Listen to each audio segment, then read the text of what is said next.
براتون گذاشتم آجی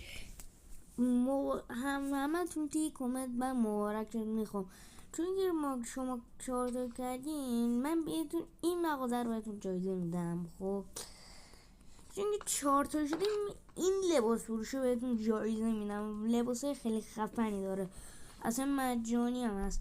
بچه اگه مودشو بچه من مودشو امروز نذاشتم. خب تو چیز، خب امروز من مودشو نذاشته بودم تو ماینکرافت، تو کانالم ماینکرافتم، اون ویدیویی که براتون گذاشته بودم. خب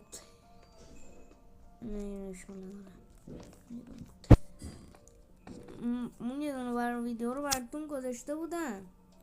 خب همه میدونن من براتون گذاشته بودم. خب حالا البته کسایی که دیدن، خب گفتم کانال رو بکنم دارم اینا هنوز تو کانال رو بکنم نذاختم. باید اینو بسازم، بعد این چیزشو بسازم، بعد این مودشو اختراع کنم که چیزی. بابا همه چرا اینطوری میشه؟